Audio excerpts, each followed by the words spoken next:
boas-vindas a esta nossa análise. Hoje a gente vai direto ao ponto, mergulhando de cabeça numa época em que mistérios envolvendo DNA antigo, cidades secretas e faraós assassinados eram parte da rotina. Vamos explorar uma civilização gigantesca que subia e descia com o mesmo ritmo implacável das águas do próprio rio Nilo. Com tantas manchetes recentes sobre novas tumbas e descobertas arqueológicas, fica aquela pergunta no ar. Afinal, qual é a verdadeira história? Porque, por trás de todos os mitos criados pelo cinema, o que existe é uma saga impressionante de 3.000 anos. Uma história cíclica, marcada tanto por triunfos absolutos quanto por tragédias profundas. E para guiar a nossa exploração, nossa rota de hoje se divide em 5 pontos centrais: o domínio do Nilo, a Era das Pirâmides, faraós, deuses e sociedade, o Império Novo e, por fim, o declínio e Cleópatra. Número 1. O domínio do Nilo. Toda grande história precisa de um palco, certo?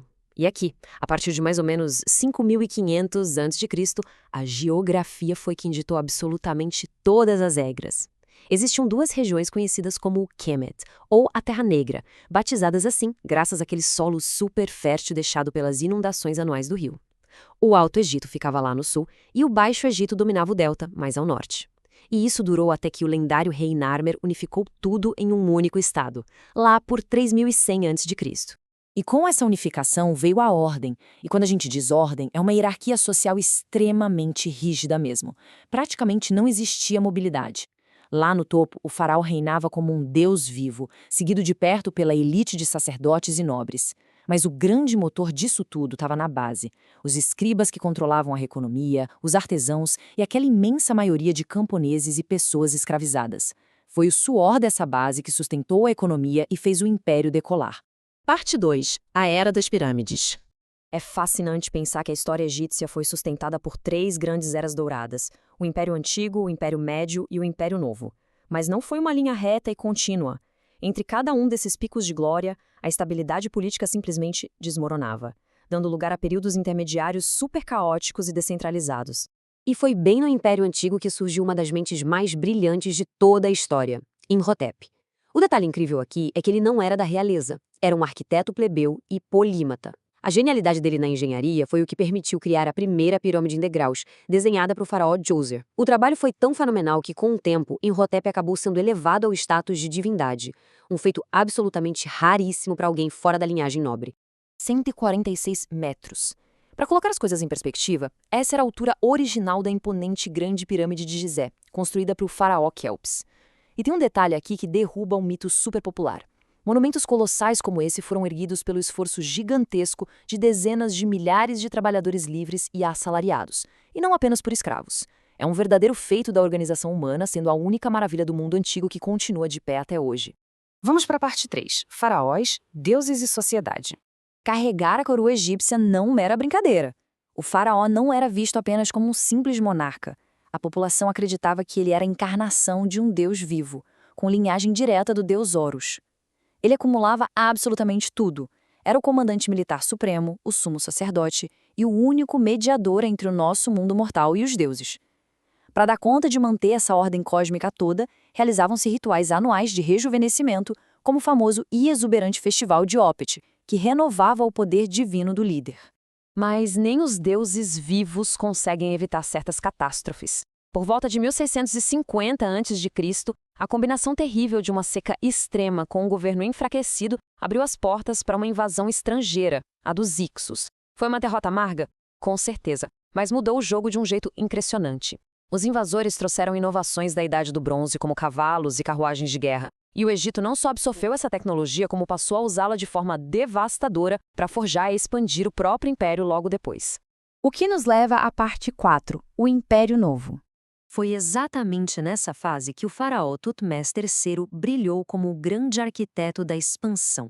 O brilhantismo tático dele na Batalha de Megido nos dá simplesmente a primeira batalha militar detalhadamente registrada de toda a história.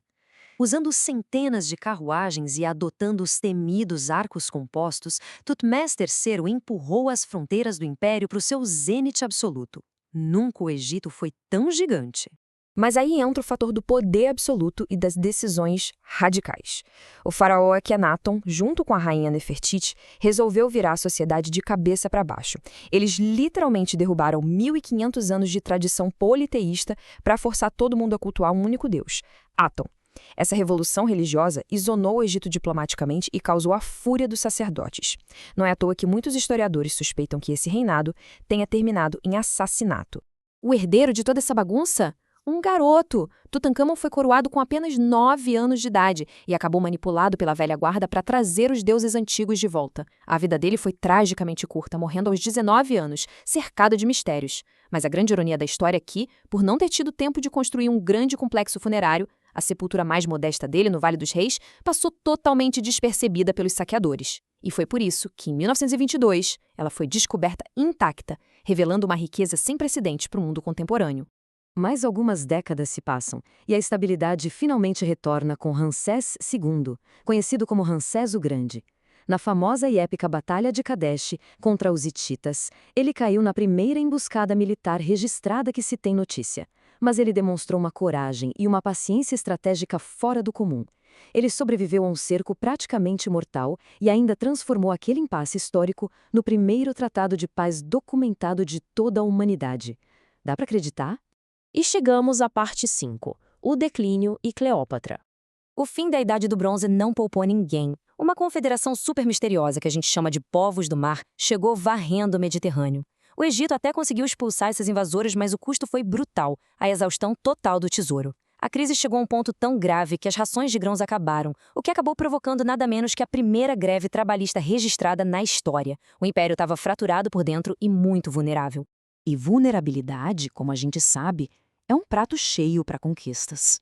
Primeiro vieram os persas, e depois Alexandre o Grande. A dinastia Ptolomaica que assumiu o controle depois acabou criando uma sociedade com duas caras.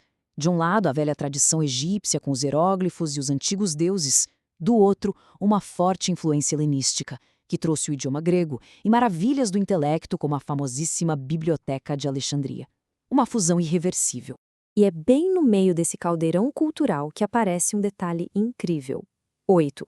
Sabe o que é isso? O número de idiomas que Cleópatra VII falava com fluência. Coroada aos 18 anos, ela passa muito longe daquela imagem de apenas figura sedutora que a cultura pop adora mostrar. Cleópatra era uma intelectual formidável e uma estrategista política muito meticulosa. Ela usou absolutamente todos os recursos possíveis para tentar salvar seu reino, que já estava fraco e faminto de cair nas garras romanas. As manobras políticas dela foram de tirar o fôlego. Primeiro, uma aliança de risco com Júlio César para garantir o trono contra o próprio irmão. Depois que César foi assassinado, ela se aliou a Marco Antônio. Só que essa última aposta traiu a fúria total de Roma. O desfecho foi a devastadora derrota naval em Átio, pelas forças de Otaviano. E com isso, a independência egípcia chegou ao seu trágico fim. Mas olha só que ponto crucial. O Império ruiu fisicamente sob o peso de Roma, sim. Porém, a frase "o legado deixado pelos antigos egípcios é extremamente valioso para a história da humanidade" nunca fez tanto sentido. As inovações deles no planejamento urbano, na forma de medir o tempo, na medicina e na arquitetura monumental simplesmente se tornaram alicerces inquebráveis para civilizações que vieram em seguida. E tudo isso nos deixa com uma reflexão provocativa para encerrar a nossa análise. Roma pode ter conquistado as terras e o reino, sem dúvida, mas não foi o legado cultural do Egito que acabou conquistando a imaginação do mundo inteiro? Quando a gente olha para aquelas pirâmides cortando o céu e percebe como a fascinação global continua viva, fica bem claro que, de certa forma, os faraós realmente alcançaram a tão sonhada vida eterna. Fica aí o convite para continuarmos refletindo sobre os ecos dessas areias milenares. Até a próxima exploração.